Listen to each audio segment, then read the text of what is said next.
Hello, welcome to A Little Waywards, where we do little very well. My name is Nick, and this is... Oh gosh, what are you doing there, Christian? I'm not Jim. He is not Jim. Why are you here, Christian? Because Jim is not. That's right. Yeah, Jim went to his son's wedding, so... Yeah, I know. Jim went to his son's wedding. Malcolm and Serena, they're all married this past weekend, and so that means that Jim is in self-isolation for 2 weeks following social distancing procedure with COVID-19. Mm-hmm. So with him gone, we decided just to keep the podcast rolling. So this week, I thought it would be fun if Christian, who's been in the audience a few times, I've been sitting in a chair right there. This whole time, like right in front of there. us. It is now vacant. Yeah. But I thought it'd be cool just to have Christian join us for a podcast. So how are you doing, Christian? I'm doing well. Yeah. Should I say a little bit about myself? I suppose probably. Yeah, that would be a good idea. I would say for those who are listening who don't. Well, I think probably most people who are listening to this probably already know who I am. But for those who don't, my name is Christian Bekolay. I am a second-year student at St. Therese. And I've just been spending my time here for the past, I guess, just over a month, volunteering and just helping out in the background. So part of that job has been sitting in front of you and Jim while you guys do podcasts and listening to you guys and giving you hand signals when you're talking too much. Not that I've done that. Well, actually, there was one time you squawked like a bird two times. Wrap it up, yeah, wrap it up. You guys are talking too long. Yeah. Now there's no one to do that. Yeah. So we might be able to be going a little long this podcast. Who knows? Well, yeah, we'll see. So I think this, like the podcast title is A Little Waywards. I think this is a little waywards. We're going a little waywards because, as you can see, we have a little bit of a different setup. Yes, what are these things on the table? I think these are board games. Bejeweled games. Bejeweled games.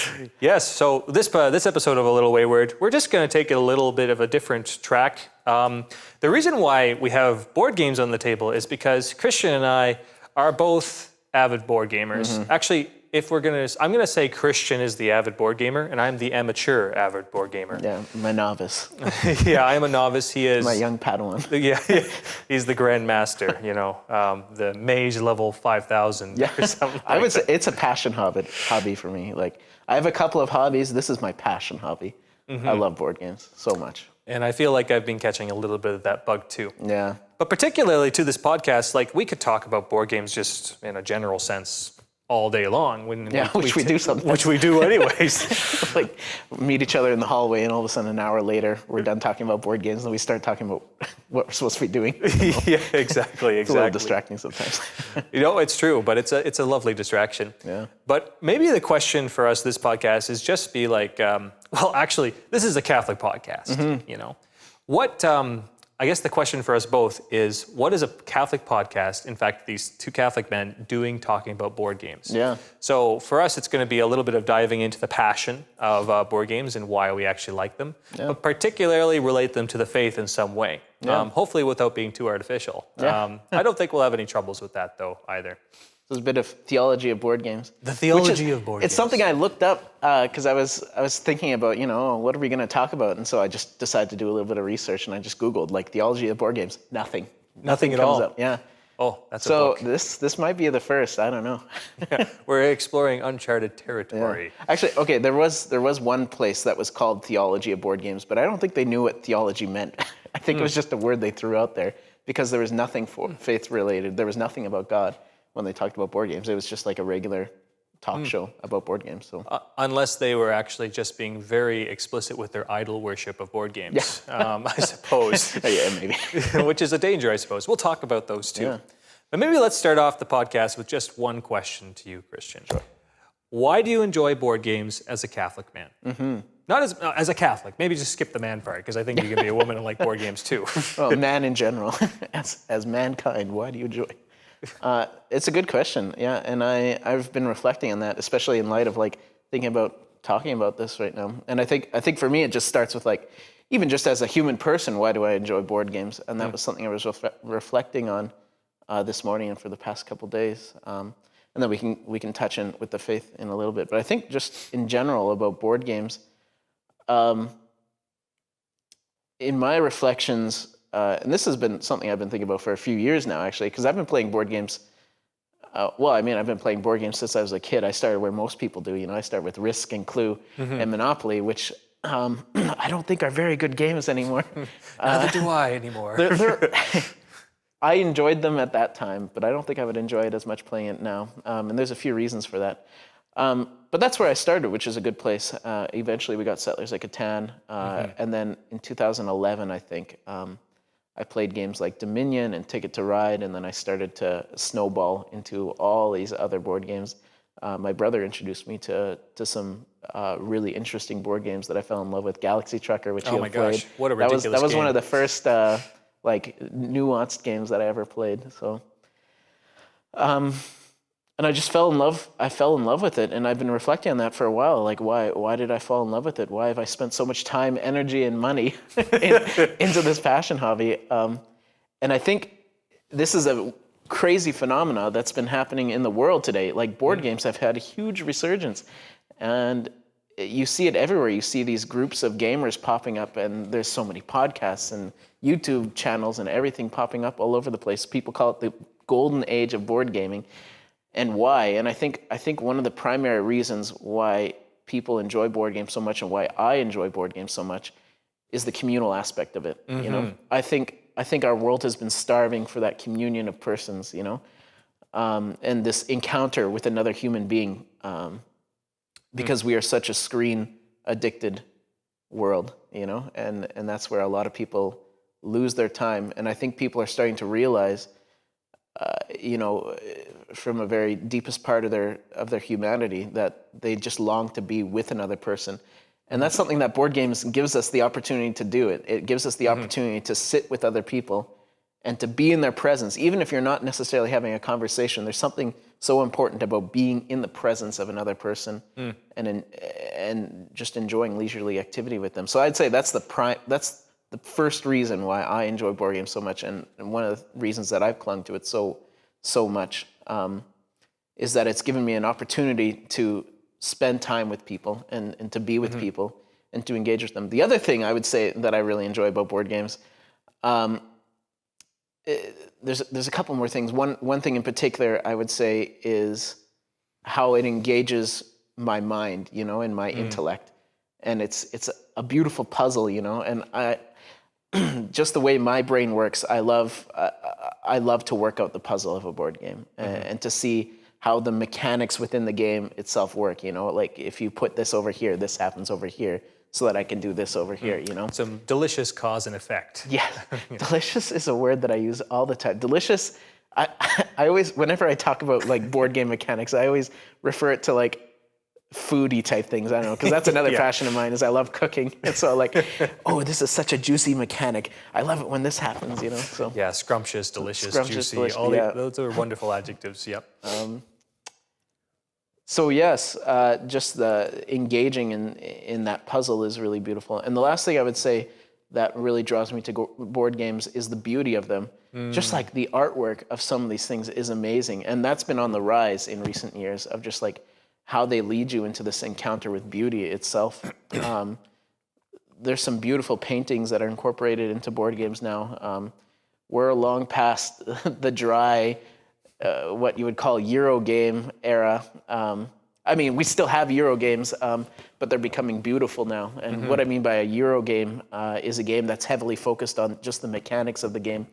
But typically in the past, those looked very bland, like you have a very stark looking board.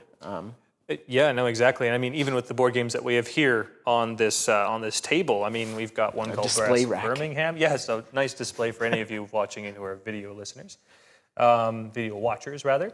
Yeah, like Brass Birmingham is a beautiful game. We've got Wingspan is beautiful, Near and Far, Inish. These are all like critically acclaimed art. Like, I think Inish, that little game over there, which we'll talk about at some point here, has this like a beautiful amount of effort and artwork kind of thrown into it. It's really neat what you said. Like, it's true. There's this resurgence in culture almost regarding board games. Yeah. When you think of culture, one of the root words for it is colere, which is cultivation. So there has been something very human cultivated in board games. Yes. and appealing to those aspects that you've talked about there. Was there anything else you wanted to say about board games? I think that those are kind of just very briefly, some of the main reasons why I love board games and why I've become passionate about it. I could go into more depth about that, but then I'm just rambling because I could talk about it for a couple hours. Would you like to say briefly like why you've been getting into board games and discovering this passion? Yeah, and it's funny that you mention it because I've been aware of board games for quite some time. I played Risk and Monopoly and Clue and all those other ones when I was a kid too. And I always liked those games as a kid. None of my friends would play with them with me after a while because with Risk there's always this tendency to flip the table at some point. And Monopoly, it's funny because it was created to demonstrate how capitalism doesn't work. And so that was one of the main issues with that game is it actually fudges the mechanics so it doesn't work to many players' advantage. It's only one person. So, I got kind of frustrated and disillusioned with them when I was a kid. But then Settlers of Catan, same thing. It was this game that kind of made its way into the North American market. And I was like, oh, suddenly there's a little more here.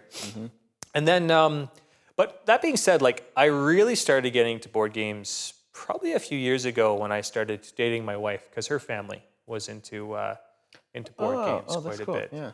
So I played a few board games that are on the shelf. And they just suddenly opened up this world. And I realized, this is complex. It's a puzzle, as you said. And it was, there was the community aspect.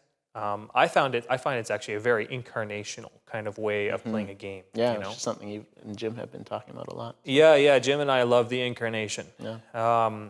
And so, for example, one thing that can happen when you play a video game, and I don't have strict categories against video games, but one thing that can happen is a form of isolation. Because, you stare at a screen, you're immobile for sometimes hours on end, and it's just you, and your mind is kind of absorbed in this screen. Your body is actually not doing much. You sometimes don't talk. Whereas with a board game, generally, it's the community aspect. There's a giving of self, and there's a presence, and there's this interaction.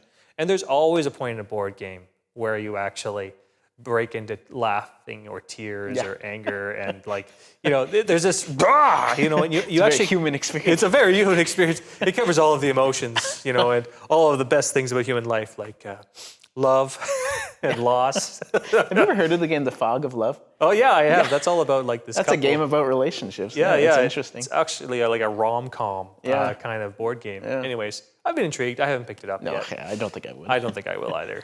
Not sure if I want to. It's too real. Yeah. I'm just kidding. But one of the reasons why I really have enjoyed it is because it's precisely this opportunity for community. I find it's also made me more curious about life, actually. In fact, there's one board game in particular on this shelf, Wingspan, which maybe we'll kind of segue into a little bit here. Yeah, that's a good point. That actually, when you think of, we had a podcast on leisure recently. And leisure is properly like a celebration of reality. There's a little more to it and how it looks, et cetera. That's for another day. But as a leisurely activity, playing board games, which is also entertainment, and there's a slight difference between the two, leisure and entertainment. But one of the things that leisure ought to do as an effect is actually lend you to be more curious and approach reality in wonder. So this is where it relates to the faith for me. When I play board games, if it's a good board game, it often will lead me to wonder at reality more. Okay. So for example, Wingspan, which is a lovely little game about being a bird collector, which sounds rather eclectic. But I'm not sure, eccentric maybe is the word I was looking for. But sorry if I'm insulting all bird lovers out there. But I'm actually betraying what my original feelings towards birds and bird watching and all this stuff was. Okay. I never actually found it that fascinating. Birds, I just kept thinking of chickens. And I shoveled more than enough chicken manure when I was a kid.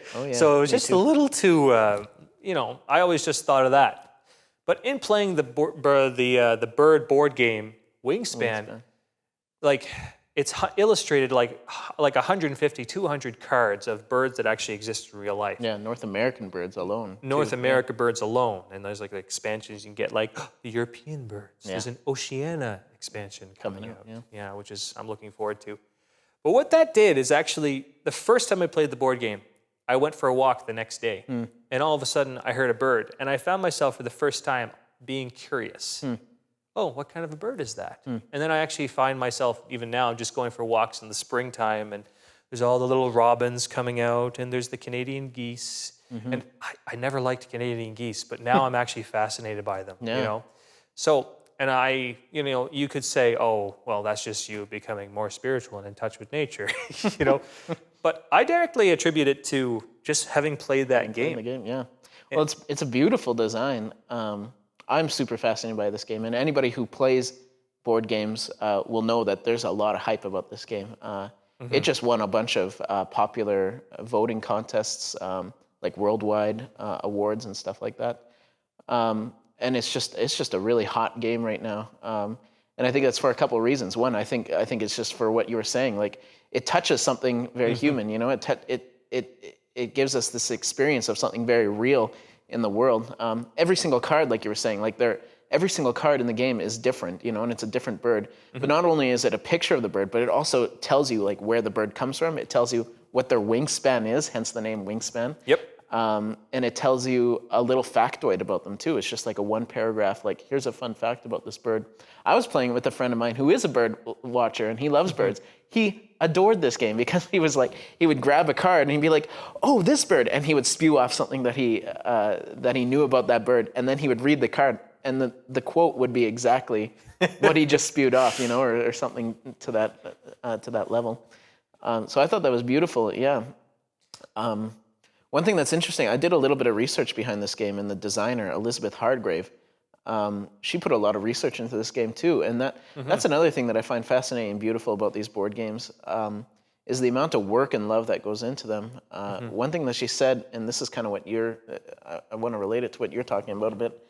She was saying that one of the reasons she designed it specifically as a bird board game, because she could have taken this board game and pasted on any sort of theme. You know, it could have been about flowers or something like that. That's true. It's which probably a I think it would have been transferable. very good if it was a flower game as well, or cars or something like that. But the thing about birds, she said, humans have a natural fascination for categorizing things and putting them in order. You know, and when she had a spreadsheet, I think it was like something like 300 columns and like over 100 rows. And that's how much information she had on each bird. And it was just this whole process of like categorizing and collecting. And I think on a broader scale, this is something that I love about board games. And I think something that a lot of people who have any sort of hobby get into. It's this fascination with like wanting to take everything that we see that's beautiful around us, you know, and put it in these nice little organized compartments, you know, which is something that's very real in Wingspan. So. But yeah, I've also found the fascination of like, it's related me to real life too. And like when I was walking yesterday as well, I wasn't looking where I was going, but I was looking up in the trees the entire time. And I was so particularly aware about the bird song that I was hearing. And I was looking for specific birds. And is that where you tripped over a root and got a face of earth? Or yeah. No, you just reminded me of a little bit of Socrates, one of the early Greek philosophers. He was constantly accused of being so enraptured in wonder about the sky and the planets and stuff like that, that he one time fell into a well or something like that. Whether that actually happened or not, I don't know. That was someone made a play about him, and they were making fun of him for that. But I think that this is the point. Like, it leads you, like, board games, I found, as particularly Wingspan, have led me to wonder. Even, for example, Inish, which is just on the far left there for me. Like, that's all about Celtic tribes battling for supremacy of Ireland, you know? That's actually interesting. Okay, so I feel like some people would be uncomfortable with this game because it is based on that theme, and it's based on a very non-Christian theme. Very much, yeah. Is that okay as a Catholic to play a game that's based on like Celtic myths and Celtic gods and so on and so forth? Because one thing that I find beautiful about this game, personally, is that in the rule book, like, there's a whole bunch of cards in this game, and each of them is based on like this Celtic myth or this Celtic god, and then it tells you the story of the god, you know, and how they tie in the mechanics of the game with the stories, which is interesting. Is that okay for me as a Catholic to play this very pagan themed game? Well, there's something actually that you bring up a very interesting point. It's actually all about theology of enculturation in the faith, which I might say a quick word about enculturation, and then get into the actual examples of this in Christian history. Enculturation is where you actually have the faith and a culture come together, and the idea is that when the faith approaches a culture, it's going to try and insert itself non-aggressively in a manner that it becomes the heart of that culture, preserving its best aspects. And preserving all that is authentically human about it. And the precedent for this is actually from, you guessed it, the incarnation. Because it always comes back to Jesus Christ. Yeah. You know, sometimes whenever I have a student in class and I ask a question and there's like a dead silence, and I'm like, what's the answer? And someone will always pipe up, Jesus? I'm like, answered like any good Catholic, but more specifically. Yeah. You know, what about it? You know, Boiled down though. It's always about Jesus. Yeah. You know, they're not wrong. It's just they're not precise. Yeah. You know, but Jesus Christ was fully God and fully man, and so whenever Jesus entered into a particular time and culture, he affirmed that was all that was human, and he discerned and burnt off, if you will, all that was not.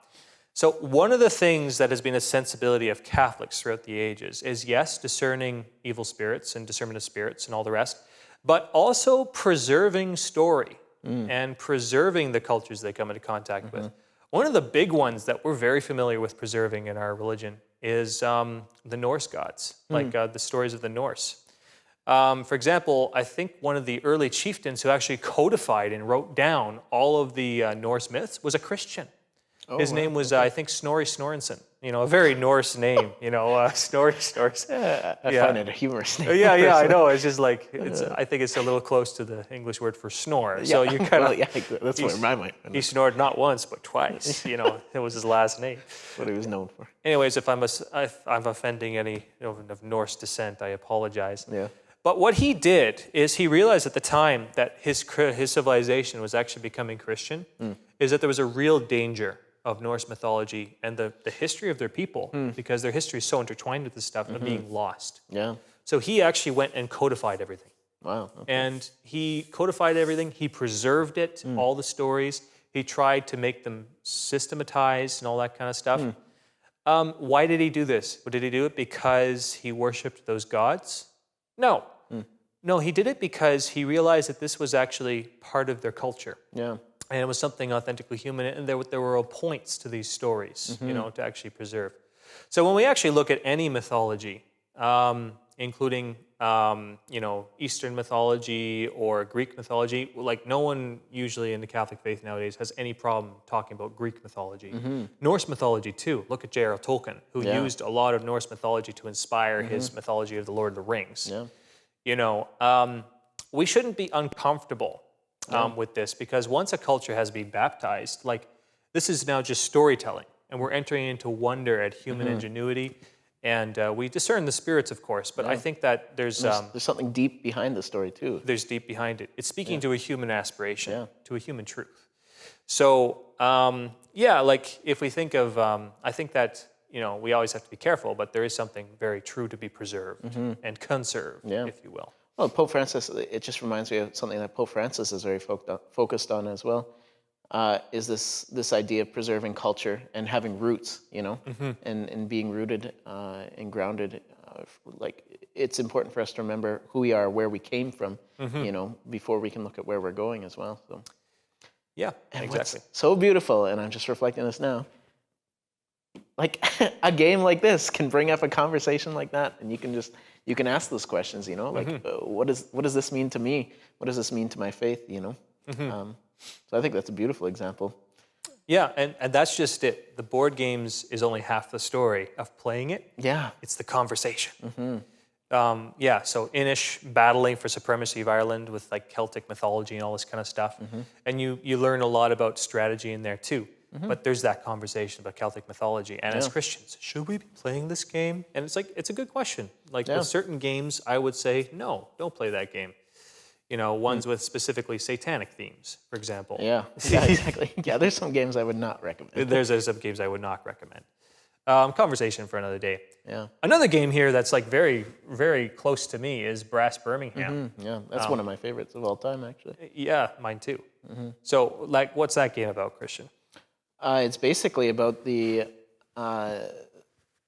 beginning of industrialization of Europe, and so it's a very heavy mechanic game where it's a bunch of economy and you're just building up these industries that produce iron and coal. And it sounds like a very dark and bleak game, which is interesting because it is. That's what the game is trying to emulate, and they did it very well. And just like the artwork and everything in it is very beautiful in this particular version. But I know you want to say something about it, so I'll let you say something about it first, and then I might have a reflection after. Okay, that's fine. Yeah, thank you. You're so gracious. One thing that I really appreciate about Brass Birmingham is, again, the whole wonder thing. Like, it's a historical game. It's set in the Industrial Revolution, which,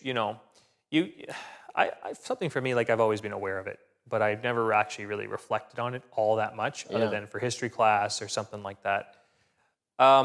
But when you play it, it's really interesting because the aesthetic or the actual way the game is beautifully designed makes you reflect on the time, because it is a bit gritty, but it's very beautiful. For example, you feel like the whole thing's covered in soot. Yeah. Yeah, even the board itself is just very dark. It's very dark. And so whenever you actually play the game, you get a sense of almost this grime on everything, but this thrill of industrialization and building your factories and all that kind of stuff. And so you actually get a fairly nuanced perspective through the game on that time period, because it was a very hard times, to borrow Charles Dickens's title of a novel. Hard Times was his description of the Industrial Revolution. But there's also something like there's the thrill of industry. And so I think you capture both really well. And so I went back to the Industrial Revolution after that, studying in history just a little bit more. And even, just a little bit of business management. Oh, interesting. Okay, yeah. It's funny because I was talking to a friend of mine, and he was an engineer. And he said that he had a friend in his department who was a project manager. And he treated the whole thing like a board game. Oh, yeah. I remember you talking to me about that. Yeah. And the reason why he did is because there's a lot of similarities between these skills you use in board games and skills you use in life. Now, that being said, it doesn't matter whether you win a board game or not. You got to be careful whether you project manage correctly or not. So, I mean, there's an obvious difference. Yeah. But I think even there, like, there's a potential for a little more of a thrill of how you approach life as well from there. So there's a lot more like we could say about all these board games on the table, but I feel like we're running out a little bit of time. Did you have anything to say particularly about Brass Birmingham, or? Well, no, I think I can leave it there. There's lots of interesting things about that game. I guess really quickly, one thing that I find beautiful about that game is this is a reprint. This is one of those really bland Euro games that had a very, very beautiful mechanic, but the board was very ugly, But somebody that was really passionate about this game contacted the original creator and got permission to reprint it. And when they reprinted it, they beautified it by all this artwork. And that's something that I've seen really explode in the board game industry, is this beautification of everything. So one thing that kind of I've been reflecting on, and that I hear coming out of all this, is that if we have this Catholic understanding, this incarnational understanding when we play games, it becomes a very transcendent experience. There's an experience that we come encountering truth, goodness, and beauty in board games. And so you're talking about how these board games are leading you into the real world and encountering this sense of wonder. I was trying to reflect on like where the truth and the goodness comes in, because if something is beautiful, it has to be true and it has to be good. We understand that these are all connected in Transcendence. So I don't know if you would briefly have anything to say about that. Like, where's the truth, goodness, and beauty in board games? Well, I think you covered very well the beauty. There's something very arresting about the culture of board games as it is now, and that's awesome. Truth. Well, I feel like when you look at I think. You got to be careful, Yeah. It's sort of similar whenever you actually pick up a novel, like a fiction novel. Yes.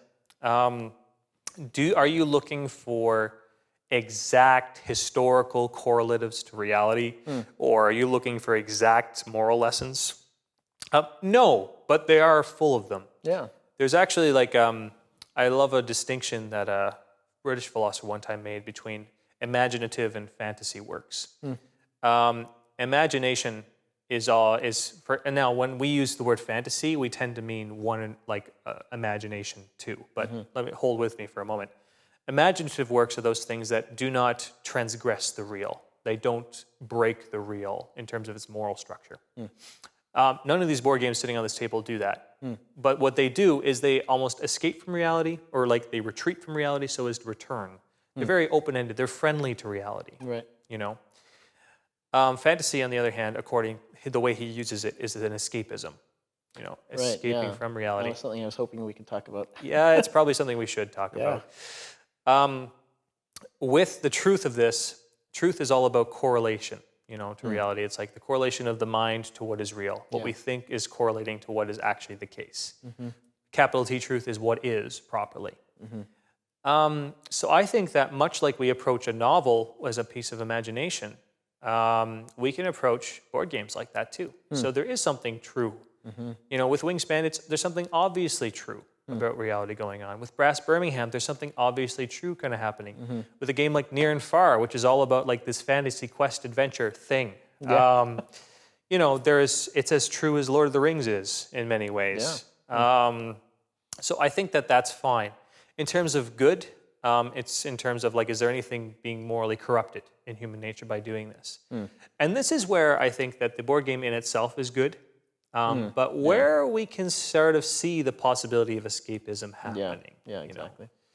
So this gets into some of the dangers or concerns one might have about board games. So just like with any created good or human product, board games can be a massive distraction from human life. Yeah. You've played board games enough to kind of maybe share a bit of insight into that.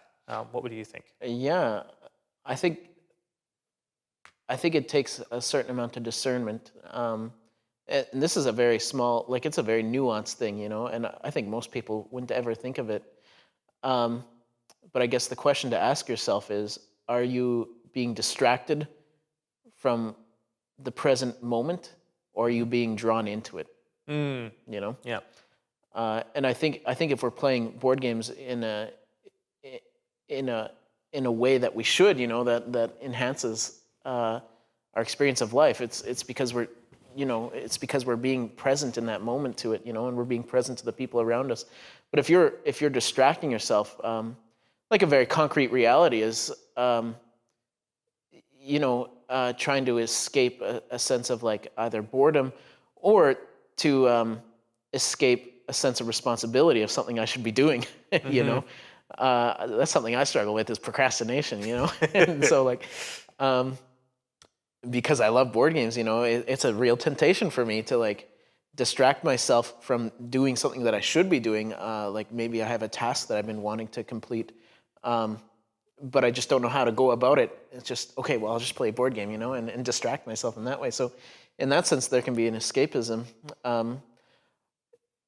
I don't think we should talk about this in general, but another really fascinating topic would be tabletop role-playing games. And there's a lot of discussion about things like Dungeons and Dragons, for example, would be the thing that most people know. And is that good or is it evil? And I think one of the big questions that can be asked in that is it distracting you from the present moment? Because people can basically distract themselves from life by participating and engaging themselves in this fantasy life, which can be dangerous, In some cases, I think it can be really beautiful as well.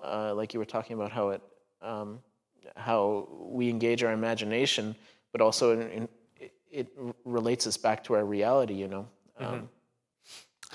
It respects reality. Yeah. And with role-playing games in particular, there is a possible tendency to just be totally absorbed in this fantasy world.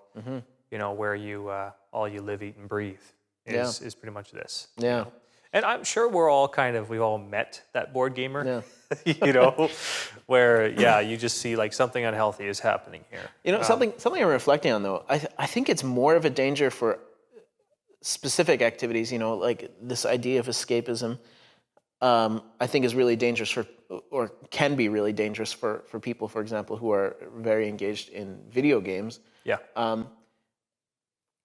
One of the reasons I think primarily for that is the solitary experience. Because when you're in board games, there is that danger of escapism, but there's also this aspect of communion of persons, which I think helps to draw you out of that escapism a little bit because you are encountering another person. Yeah. I don't know if that makes any sense. I'm kind of just like spitballing right now and thinking of it. No, I think so. Like whenever you're done the board game, like you are drawn out of yourself. Yeah. You know, generally. Like there are some games where, you know, of course, like there's single player modes for some games, and I don't think there's a problem with that. But of course, the temptation afterwards is, you know. But I even find with video games it's a little bit different because. With a board game, you're much more physically involved, even in playing a single. It's very tangible. So there is, if you will, this horizontal transcendence that kind of happens in the middle of it. And sometimes that horizontal transcendence or transcendence on this plane where we go out of ourselves, that's all it means, can predispose us to vertical transcendence, where we actually go out of ourselves beyond just our immediate concerns. Right. So I think that is something that board games don't as often fall into. Yeah. Again, not a strict category against video games, but it's one of the reasons why I don't actually play video games anymore. Right. Yeah. I also just don't have the patience anymore. I have the patience for one of these board games, but not that. Yeah, so that's an area of discernment. Another one might be, for example, is cost of board games, which, you know, for us, it's just like, why are we talking about the cost of board games on a Catholic podcast? Well, it's a basic issue of responsibility and stewardship. Yeah. We are called to give an account of our finance as well. So do you have any insights on that? Well, my insights is that I have definitely failed in that area a few times. I just checked the other day. I've been collecting board games for about 11, 12 years now. So I guess when you span it out over time, it's not crazy. But I've literally spent thousands of dollars on board games in my lifetime, which raises a question. You know, like, is that justifiable? Is that okay? You know, and I think when you consider hobbies, like a person who scrapbooks as a passion hobby, I think they spend probably about the same amount as you do. But looking at any of these games, like, you're looking at anything from a $50 to $80 price range, sometimes up to $200 price range. Yep. Or more even. Is it justifiable? I think there's a level of discernment that has to go in to buying any games, and this is something that I've been learning through trial and error. Because I think there's a danger of the cult of the new. Yes. Especially in board games. It's so easy to to just jump on something that's attractive, you know, without pausing to think about it. For me, in the past couple of years, it's been a lot easier to discern whether or not I should buy a board game because I don't have as much money as I used to. I've been going to school for a couple of years. Busy coming here. I'm a student. So usually the decision is, well, I can't afford this. And that makes it easy. But yeah, I think there's a few things you have to weigh. You know, you have to weigh the probability of you actually like engaging in that game. Is it worth it for you to buy it? Like, are people going to enjoy it with you? You know, and I know that's come into your discernment a few times of like, should I buy this game? Shouldn't, or should I not? I want it, but there's that selfish aspect of like, this is what I want. But a good part of discernment in buying a board game and investing in that is like, is this not only good for me, but is it good for the people around me? Because I think that's a huge aspect of buying board games. Yeah, and what you're actually saying reminds me of Catholic social teaching on the possession of goods. Like, one of the things in our North American mindset is we tend to think of private property as just an end in itself. Yeah. You know, we are a very capitalist society, and, you know, I like capitalism for various reasons. But there is a tendency with an individualist ethic, or where you think that if I can buy it and I can keep it and I'm not hurting anybody, that's good. Like, it's fine for me to get it. Right, yeah. that's only the first condition. Catholic social teaching thinks that all goods have to be at the service of all in some manner. Yeah. So if you're getting something for yourself that actually will make you a better person or dispose yourself to being a better human being for others, you know, it's all about the gift of self. It's all about imitating that Christ-like sacrifice for others. And that can be joyful, it can be sorrowful.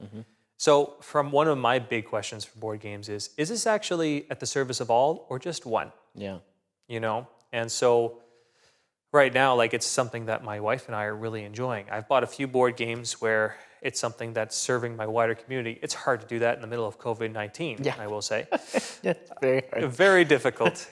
I've resorted to playing digital board games. FaceTime with people. Exactly. I have a friend who was playing board games with his family, and they both had a copy of the board game, and they would videotape it, and they would move each other's pieces on their own sides. That's pretty cool, I think. It sounds like a lot of work. It does sound like a lot of work.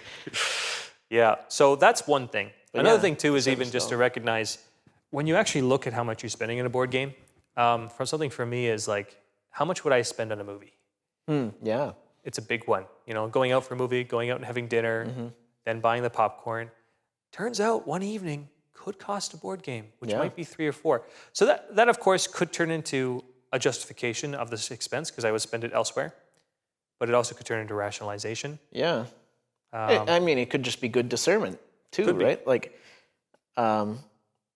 just discerning, like, what is the, like, in a very materialistic way, like, what's the greater value, you know? Like, if you are, you know, setting aside a certain amount of funds for this leisurely activity, you know, I think that's a good part of discernment, you know, like, of like weighing the value of your leisure, you know, like how much are you going to get out of this, if it is just one evening, or if it's your lifetime of owning this board game that you can pull out again and again and again and have multiple experiences. And there's nothing against even giving it away sometime. Or like as a gift, you know, as to be something as well. Have you ever given away a board game? No. Not yet. I've done it a couple times. And you know who I gave it away to? Who? St. Therese. Oh, there we go. There's a couple games here. Actually, Sushi Go. Sushi Go was one there we go. that I gave to St. Therese, which is a fantastic game. I love it. It makes you hungry. That's my favorite game to explain to people because thematically it is so juicy. And scrumptious. It's and delicious. Such a delicious board game. No, that's good. Well, I think that we've talked about 42 minutes on board games. Oh, it's not enough. We could talk for hours. I know. I was just realizing, like, I almost need a part 2. But are we going to do a part 2? Probably not. Probably not. No, that's good. But thank you. Just come talk to either of us personally. Yeah, that's true. Just approach us on the street and maintain 6 feet. It's a dangerous thing when you get somebody that's passionate about something and ask them about it. Because they can talk for a long time. Locked in, seatbelt, put on, and all the rest. It's beautiful, though. I encourage everybody, like, fall in love with something, you know, and let it lead you transcendently to God, you know. Who said it? Like, only the mystic can truly enjoy. I think it was a beer, is what they said. Okay. Do you know who said that? For some reason, Christopher West popping up. Oh, I feel like he might have been quoting He might have been quoting else. somebody, but I would say the same thing. Like, truly, a mystic can enjoy a board game. A mystic can enjoy the board game to its fullest extent. That's true. That's very true. Well, I think that's probably a nice place to kind of end that conversation. Yeah, I don't know. Unless there's anything else on your mind there, Christian. No, I think if you're interested in getting into board games, do a little bit of research, do a little bit of discernment, but probably the best place to start is to find somebody else that loves them, you know. There's that community and get them to introduce you into it. But I highly recommend it just for the aspects that we've talked about. You know, there's a communal aspect of it, and it's an encounter with truth, beauty, and goodness in its own way. So I love it. I hope other people fall in love with it. Welcome to our obsession. I mean, our passion. Yes. Whoops, it's a fine line. Anyways, well, thank you very much, Christian, for joining us on this episode of my pleasure. Little Wayward. We might see you again. Who knows? We'll see. Still in the works. And thank you to everyone who's listening in. It's always a pleasure being able to sit down and just chat and yak and, Yeah, a little bit of a lighter topic, maybe not as deep and heavy. So, But I think there was some good substance in there. Yeah, I think so. And if there's any questions after listening to this, don't hesitate to send us a line. And who knows, it might even come up in a future podcast. So until then, this has been Nick and Christian on the Jim and Nick show. Yeah, okay. This has been a Christian podcast. Yeah. All right. Thank you so much to everybody. God bless, and have a good rest of your day.